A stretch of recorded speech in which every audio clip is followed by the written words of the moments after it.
안녕하십니까. 안양충구교회 박종원입니다.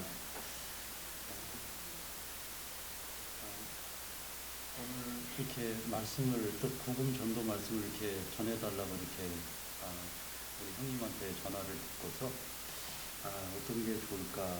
제가 이렇게 복음 전하는데 많이 소질이 없어요. 그러니까 아닌 것 같아갖고 그래서 제가 존경하는 우리 이상희 형제님 그래서 복음을 이렇게 잘 계속 전하고 계시다는 얘기를 듣고 같이 콜라보를 하면 좋겠다 이런 생각을 하게 됐습니다. 그래서 이상희 형제님하고 제가 전화드렸더니 흔쾌히 이렇게 해주셔서 또 가벼운 마음으로 한쪽 두 개의 짐을 지고 이렇게 말씀도 하고 전도 복음도 해야 되는데 두 개를 준비하려니까 벅찼는데 또 이렇게 같이 도와주셔서 이렇게 가벼운 마음으로 오게 됐습니다.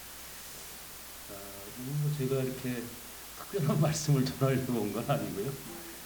저희 요즘 교회에서 안양중도교회에서 창세기 말씀을 같이 이렇게 교제하고 있습니다. 그래서 나눴던 말씀 일부를 이렇게 함께 교제하도록 하겠습니다. 오늘 말씀은 26장을 통해서 2시간에 거쳐서 이렇게 같이 창세기서 26장 첫 시간은 1절부터 11절까지 말씀을 통해서 이렇게 같이 교제하려고 합니다. 먼저 우리 하나님 말씀 창세기서 26장 1절부터 6절까지인데요. 제가 짝 홀수절이 있고요. 우리 성도님들께서 짝수절 읽어주시면 감사하겠습니다. 창세기서 26장 1절부터 6절까지입니다. 제가 먼저 읽겠습니다. 아브람 때에 첫 흉년이 들었더니 그 땅에 또 흉년이 들매 이삭이 그랄로 가서 블레셋 왕 아비멜렉에 이르렀더니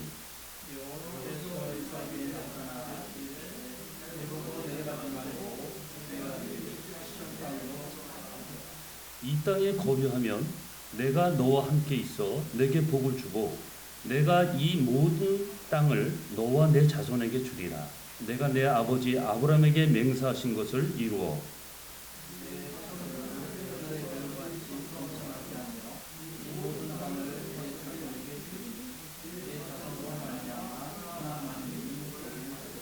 이는 아브라함이 내 말을 순종하고 내 명령과 내 계명과 내 율례와 내 법도를 지켰음이니라 하시니라. 거하였더니 감사합니다. 본문 말씀은 저희가 다 아시는 말씀일 겁니다. 아마 믿음의 조상 이삭이 이 기근이라는 위기 속에서 하나님의 음성에 순종하여 가나안 땅에 머무는 결단을 이렇게 내리는 장면을 이렇게 말씀을 통해서 보게 되죠. 동시에 가나안 사람들 눈을 두려워해서 아내를 누이라고 속이는 이런 실수를 범했던 장면들이 이렇게 나오게 됩니다. 자, 결국 이 말씀은 무엇입니까? 하나님의 말씀을 따르는 이 순종이 믿음의 길을 여는 방면에 또 두려움에 기초한 이런 선택은 관계를 왜곡시키는 하나님의 뜻에서 멀어질 수밖에 없는 그러한 것을 보여주고 있다고 말씀을 저는 이렇게 생각하게 됐습니다. 자, 그래서 이 본문은 우리의 삶에서 그래서 우리가 믿음으로 순종할 건지 아니면 두려움에서 어떤 현상에 대해서 타협할 건지 이것에 대해서 중요한 신앙적 물음을 우리에게 던져주고 있다는 것을 우리 말씀을 통해서 보게 됩니다. 그래서 제가 오늘은 말씀 제목을 두려움을 넘어 순종이라는 이런 제목으로 이렇게 말씀드리도록 하겠습니다. 자, 창세기 20장 말씀에 이렇게 보시면요. 이삭의 아버지 아브라함이 오래전에 한동안 그랄 지역에 거주한 적이 있어요. 그 당시에 왜 아브라함이 거기에 거주했는지는 이유를 말하지 않고 있습니다. 20장에서는. 그런데 오늘 여기 26장 1절 말씀을 통해서 보면은 당시에 흉년이 아브라함 시대에 흉년이 들었다는 것을 우리는 말씀을 통해서 보게 됩니다. 자, 그런데 여기 보게 되니까 1절 말씀에 어떤 말씀이 있냐면요. 이삭이 거주하는 땅에 또 아브라함 때와 버금가는 흉년이 닥치게 된다는 것을 보게 되죠. 그래서 이삭도 이 흉년과 기근 위협 속에서 위기 속이죠. 그래서 애굽으로 지금 내려가는 도중에 블레셋의 그랄 지역에 일시적으로 머문 것을 보게 됩니다. 자, 그런데 하나님께서 이삭에게 2절에 나타나시는 것을 보게 됩니다. 뭐라고 말씀하시냐면요. 2절에 애굽으로 내려가지 말고 내가 내게 지시한 땅에 거하라, 거주하라. 하나님께서 이삭에게 애굽으로 내려가는 이삭을 막고 있는 것을 보게 됩니다.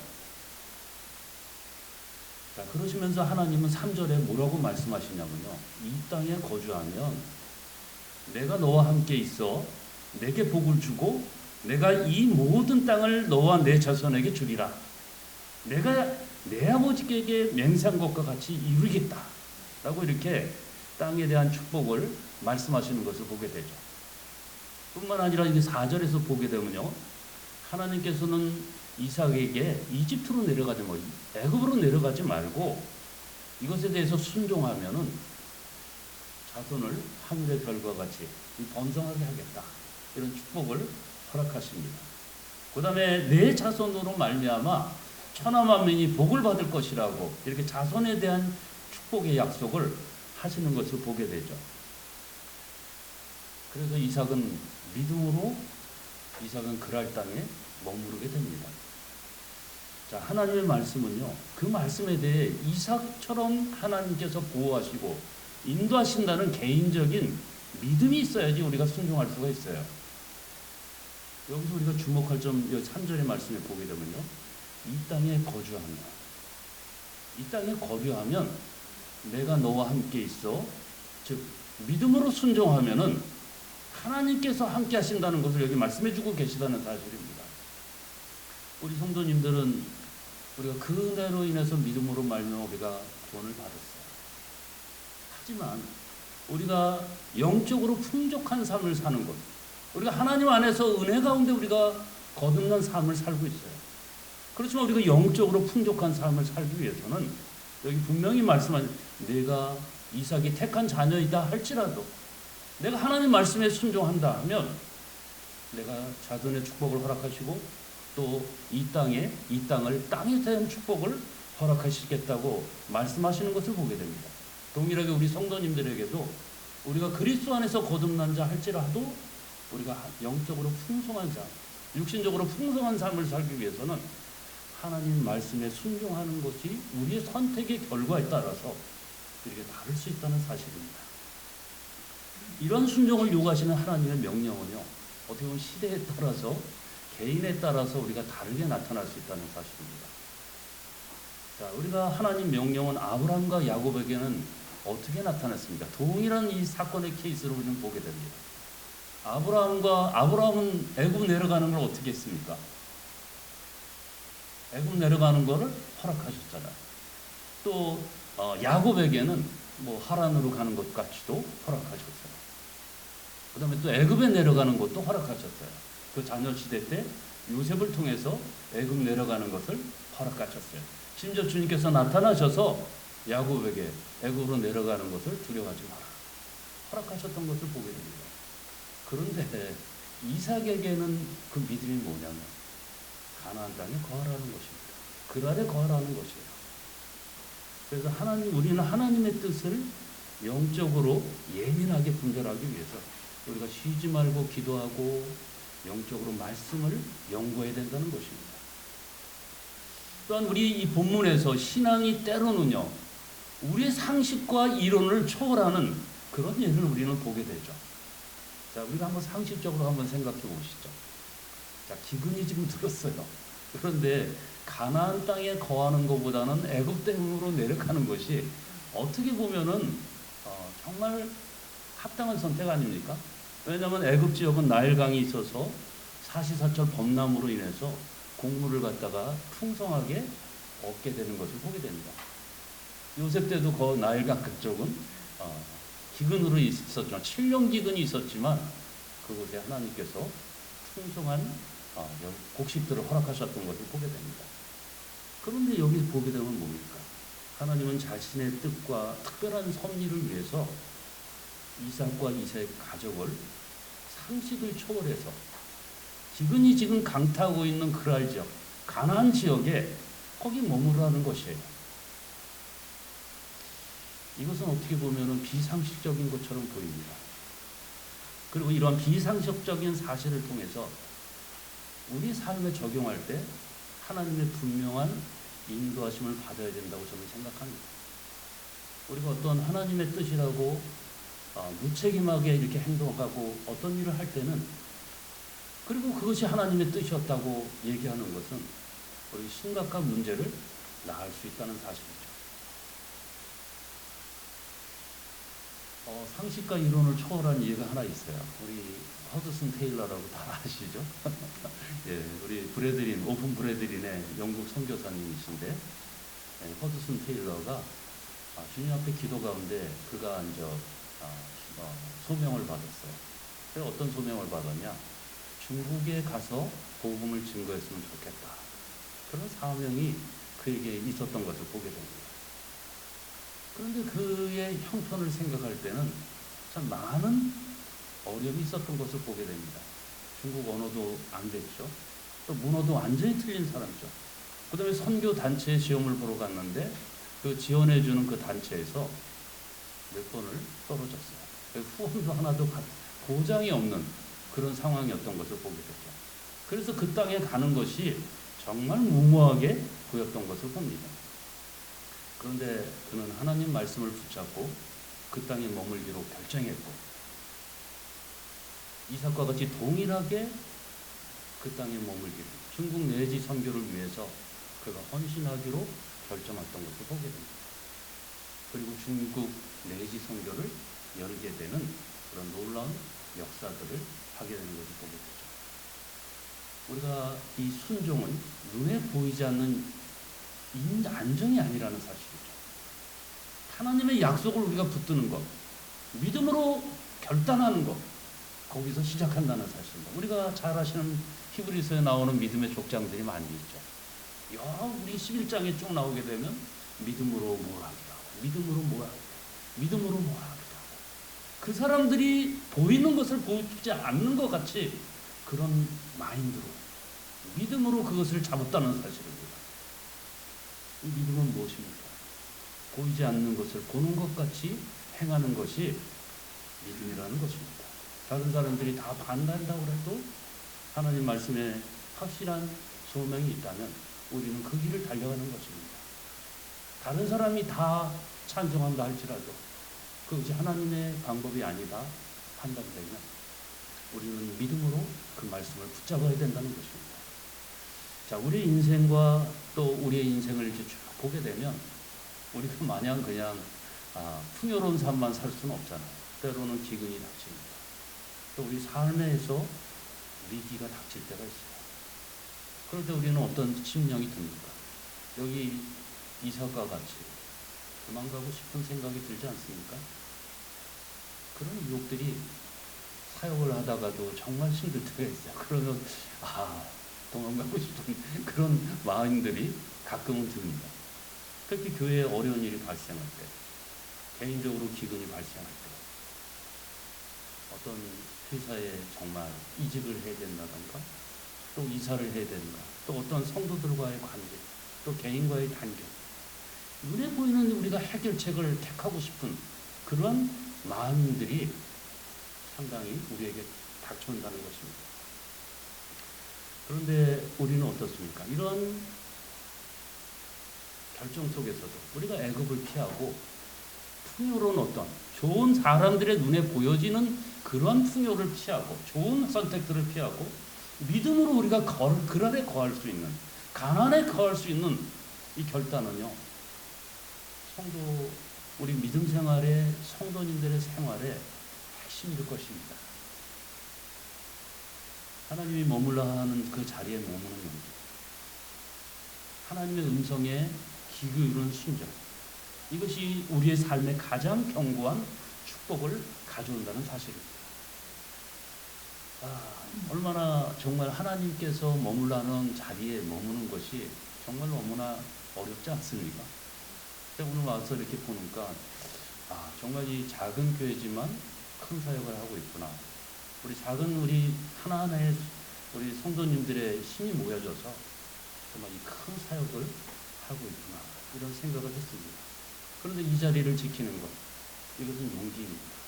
나에게 정말 내가 그것을 할 수 있는 힘이 없지만 하나님께서 그것을 나와 함께 하신다는, 그것을 소명으로 나에게 주셨다는, 허락하셨다는 사실들을 내가 받아들이는 것, 이거는 정말 믿음의 용기라는 사실입니다. 하나님께서 가나안에 머무르라. 이것이 얼마나 우리들에게 힘들지만 동시에 축복된, 우리에게 축복된 일이 아니었으리가 생각됩니다. 사실은 20년 전에 제가 거래하는 업체가 있었어요. 그 사장님이 미국의 바이어신데 어떤 분이 저에게 이제 조건을 제시합니다. 중국에 가서 공장을 좀 세워줬으면 좋겠다. 저랑 그 바이어는 그 당시에 이제 10여 년 정도 이미 거래를 했던 그런 분이었습니다. 그래서 그곳에 가면은 한국은 이미 인건비가 너무 올라가서 큰 오다들을 진행할 수 없게 됐다. 그래서 만약에 중국에 가서 공장을 좀 싸게 공급해 줄 수 있다면 많은 오다들을 이렇게 허락하겠다고. 그래서 돈 벌 기회가 너한테도 있고 나한테도 있을 거다.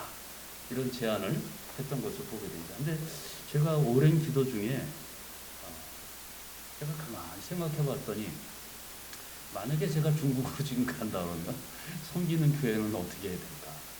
또 가족들은 또 어떻게 해야 될까? 이런 부분들을 많이 생각하게 됐어요. 그래서 제가 그 모든 제안을 이렇게 포기했습니다. 그러면서 제가 바이어한테 저는 그냥 큰 오다 이제 필요 없으니까 자그마하고 어려운 오다들만 저한테 허락해 주십시오. 이렇게 얘기를 했어요. 근데 시간이 이렇게 지나고 보니까 어떤 일이 발생했냐면요. 그 좋은 조건을 따라간 친구들이 많이 있습니다. 그 당시에 이제 2000년대 초반에 중국에 이렇게 공장들을 해서 들어갔을 때 한때 이렇게 돈을 많이 벌었어요. 그런데 얼마 후부터 중국이 단속을 이렇게 하기 시작했습니다. 단속을 하다 보니까 폐수 문제를 자꾸 문제 삼고 노동자들이 문제를 삼고 그러다 보니까 일을 할 수가 없는 상황이 됐고 점점 납기를 못 맞추고 불량적인 크레임이 발생하게 됐어요. 그러다 보니까 공장을 도저히 운영할 수 없는 그런 상황이 됐었습니다.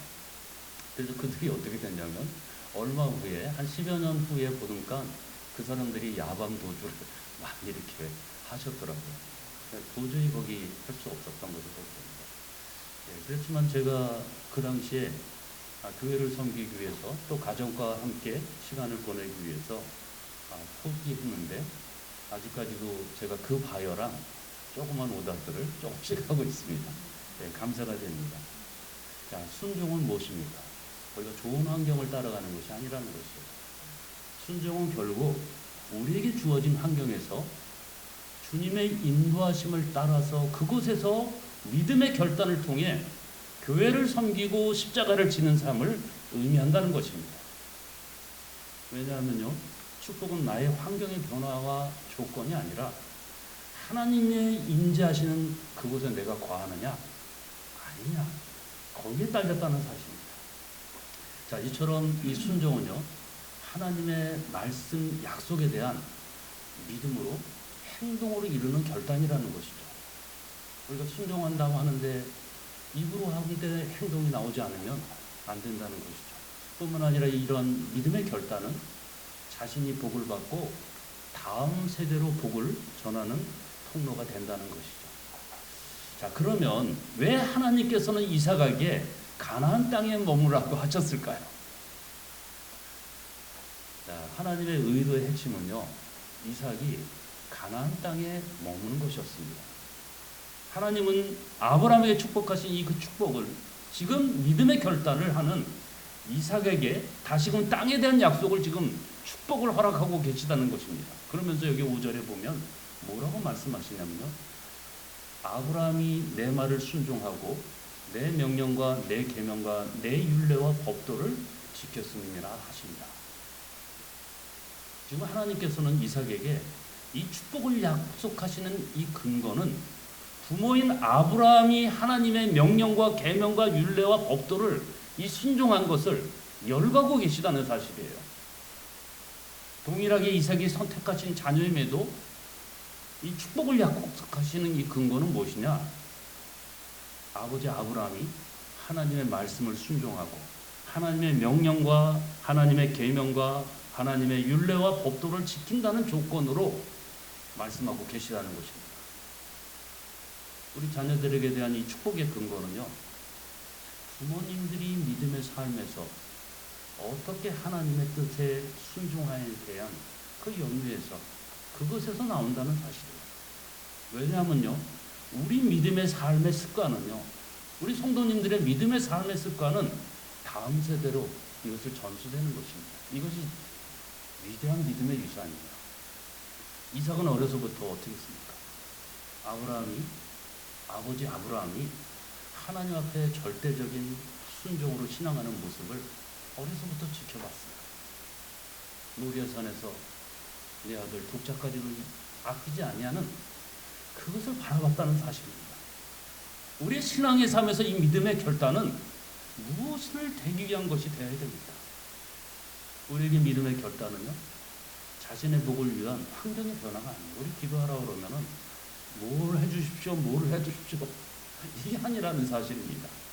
우리가 하나님, 우리 기도는, 이 믿음의 결단은 최종적으로 우리가 할 수 있는 이 믿음의 결단은 뭐가 되어야 되느냐? 먼저 생각하는 건 교회를 위한, 그 다음에 나의 삶을 통해서 하나님 나라가 확장되기 위한, 그것이 우선순위로 우리가 이렇게 이어져야 된다는 것이죠. 이 같은 하나님의 약속에 우리가 순종하면 우리는 하나님이 주시는 이 복을 누릴 수 있다는 사실입니다. 우리가 마태복음 6장 33절에도 이런 말씀이 있지 않습니까? 먼저 그 나라와 그 의를 구하라. 그리하면 이 모든 것을 너희에게 더하시리라. 주님께서 분명히 말씀하셨어요. 우리가 하나님 앞에서 충성된 이런 사역들을 할 때, 우리가 그 일을 감당할 때 하나님께서 다른 것들은 분복으로 허락하신다는 사실입니다. 개인적인 제가 집안 얘기를 하겠습니다. 아버님이 사실 복음이 너무 좋아서, 우리 김철 형제님 아버님이 잘 아시는데, 복음이 너무 좋아서 평생 동안 복음만 위해서 사셨어요. 일을 나가셔도 거기서 앉아서 복음 전하는 사역을 하셨어요. 계속 나가셔도 계속, 누가 뭐라고 해도 가서 나가서 길 가다가도 차 안에서도 기차를 타고 가서도, 저희 고향인 여기 청주인데요. 예전에 먼저 청주를 가기 위해서 오송까지, 조청까지 기차를 타고 갑니다. 그럼 그 짧은 거리잖아요. 그 거리를 가면서도 앞사람한테 복음을 전했어요. 저는 그것이 사실은 맨 처음에 어렸을 때는 사실 마음에 썩 좋지 않았어요. 아버님이 돈을 버셔야지 되는데 돈을 안 버시고 계속해서 아버님 복음만 전하시는 거예요. 나가서 복음 전하시고 계속해서. 그래서 어린 마음에, 그리고 저희가 아버님이 사업을 하셨는데 그래도 어느 정도 잘 살았어요. 근데 복음을 전하는데 어느 날 구도자들이 몰려오기 시작했습니다. 구도자들이 몰려오는데, 구도자들이 몰려오면 어떡합니까? 예전에는 지금이야 뭐 먹을 거 줘도, 오늘 참 이렇게 많이 오시는데요. 예전에는 밥 한 그릇만 먹여도 정말 많은 사람들이 이렇게 왔어요. 저 어릴 때 어머니는 가마솥에다가 우리도 못 먹는 그 쌀밥을 이렇게 잔뜩 해갖고 큰 거에서 겨울철에는 동태국이나 그런 걸 아주 팍 끓여갖고 그렇게 하셨어요. 그러다 보니까 계속 있는 재산들은 점점 없어지기 시작했습니다.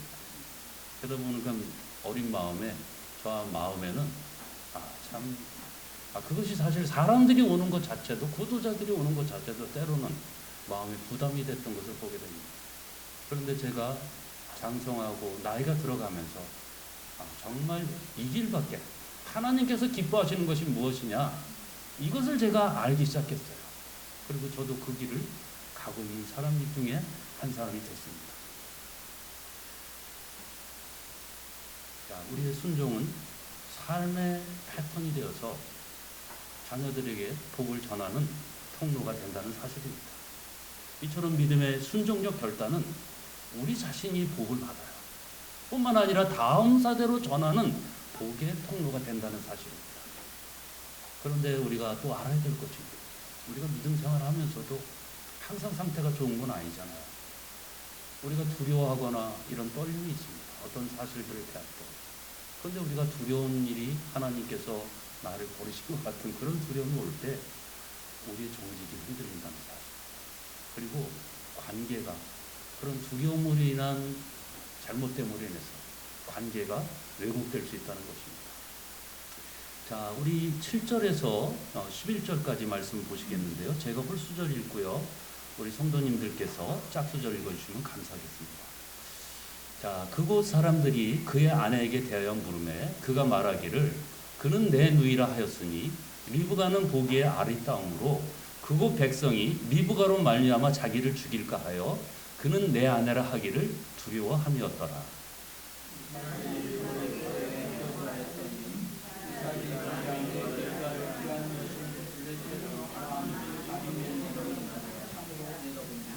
이에 아비멜렉이 이삭을 불러 이르되 내가 분명히 내 아내건을 어찌 내 누이라 하였느냐. 이삭이 그에게 대답하되 내 생각에 그로 말미암아 내가 죽게 될까 두려워하였음이로라.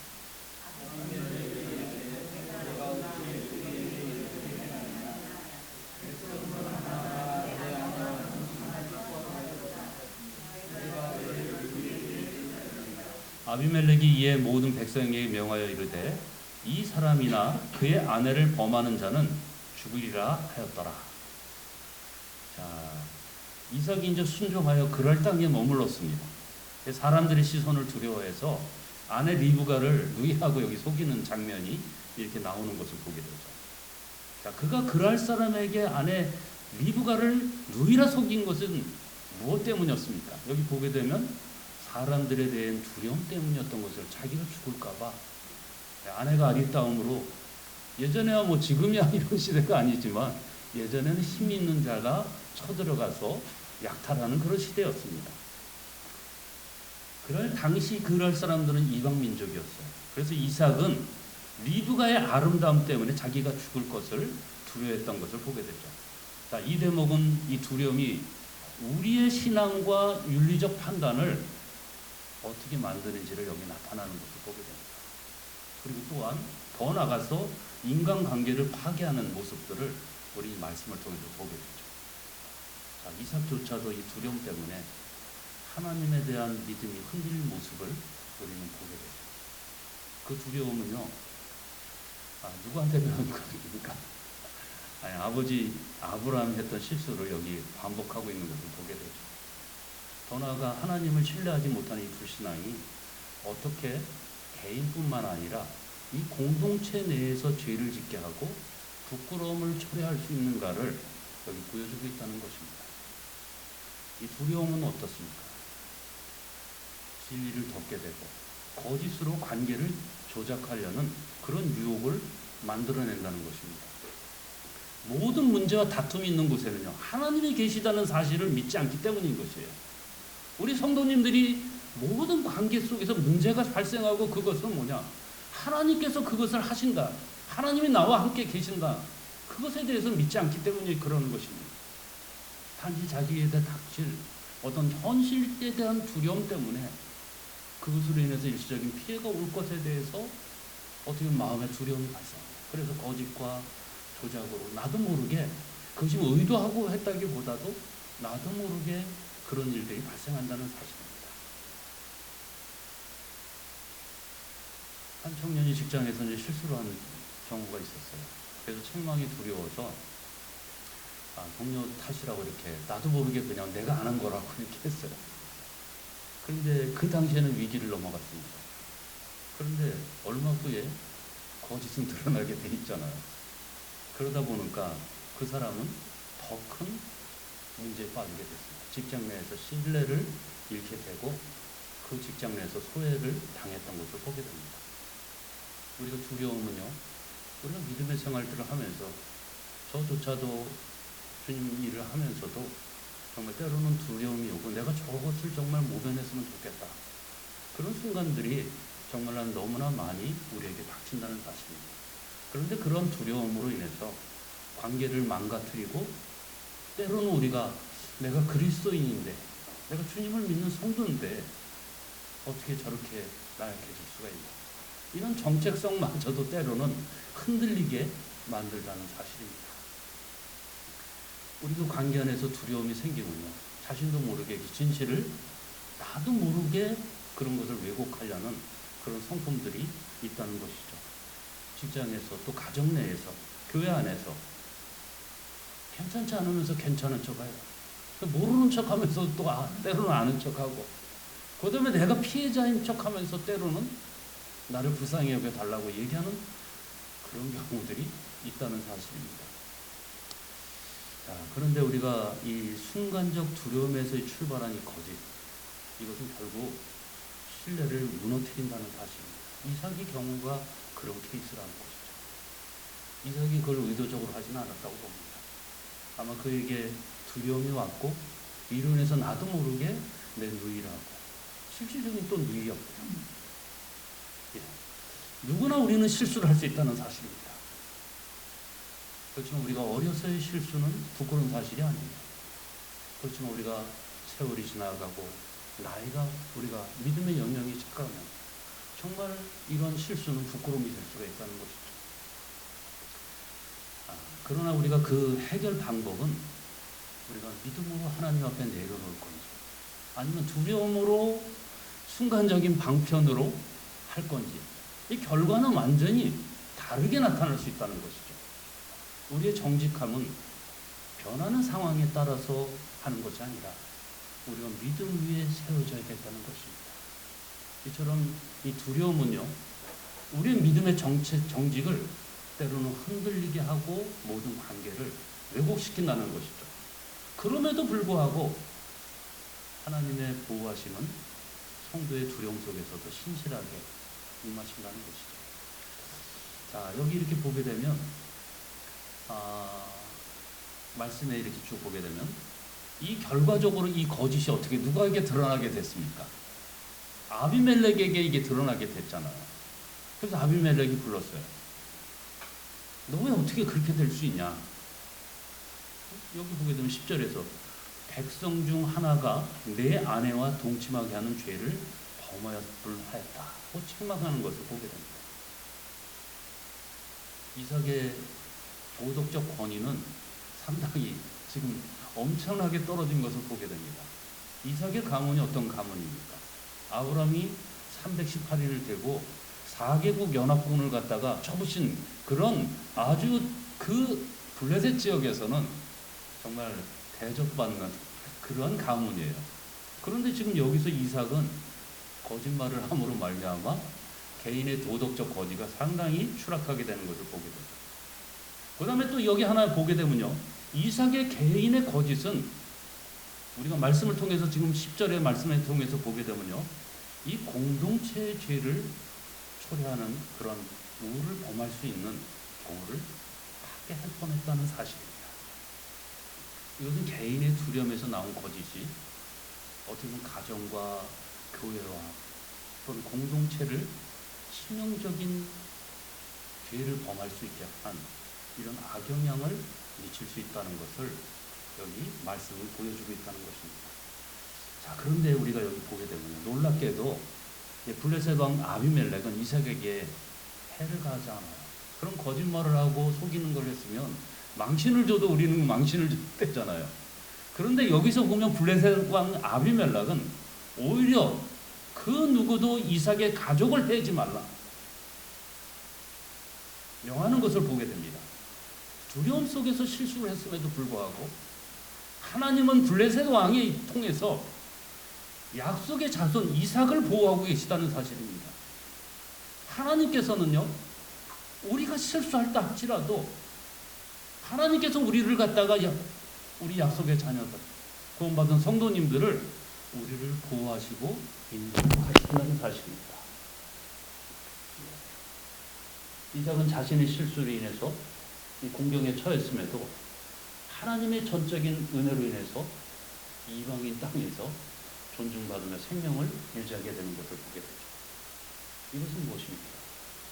하나님의 은혜가 우리의 어떠함보다, 우리의 실패나 어떠함보다도 이 크다는 사실을 말씀은 보여주고 있다는 사실입니다.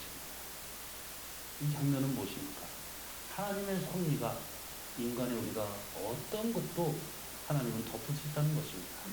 그리고 성도들을 보호하시고 지켜주시는 하나님의 신실하신 은혜를 말씀은 드러내고 있다는 것을 보게 되죠.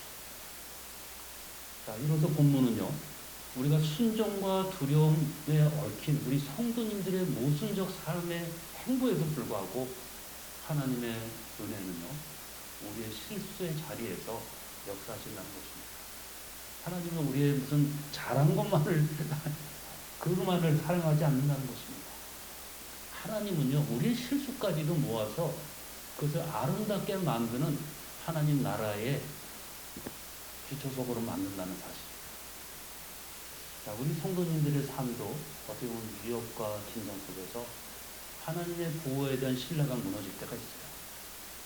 또 관계를 손상시키는 어떤 잘못된 선택들을 우리가 할 수 있다는 사실이죠. 그런데 우리 교회 공동체, 또 직장 동료, 가족 간에 우리가 신뢰가 무너지는 이유는 무엇입니까? 외적인 위기가 먼저 올 수도 있어요. 그렇지만 진정으로 그것이 무너지는 이유는 무엇입니까? 자신의 내면의 두려움 때문에 그것이 발생한다는 것입니다.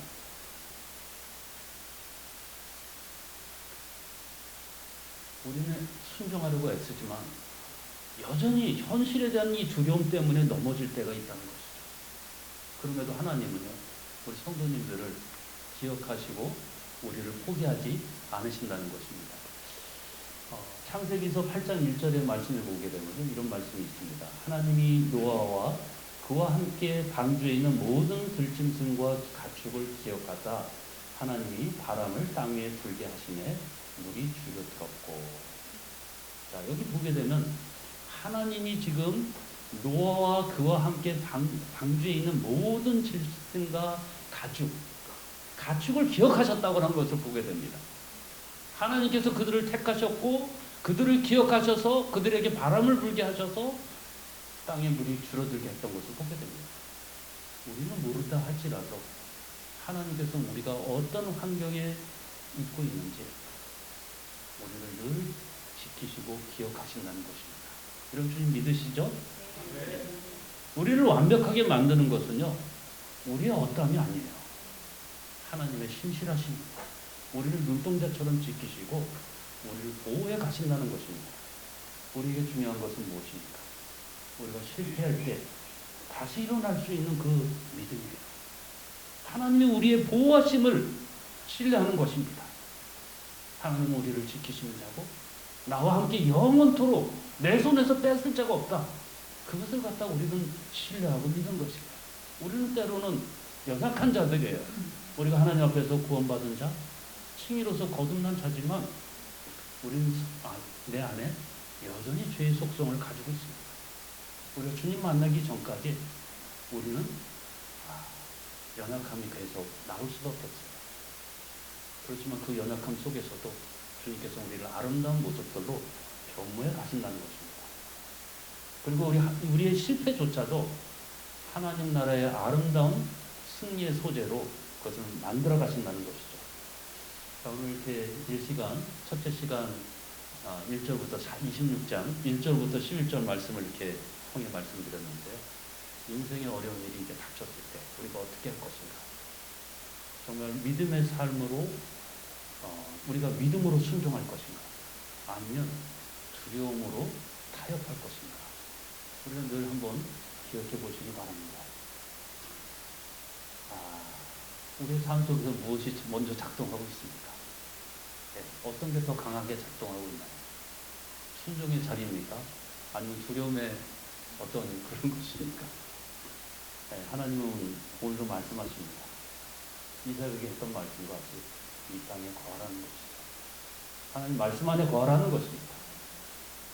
그러면 내가 너와 함께 있으리라. 네, 이 신실하신 하나님 약속 붙잡고 우리의 삶도 두려움을 넘어서 순종으로 채워지는 우리 성도님들의 삶들이 되기를 소망합니다. 네, 감사합니다.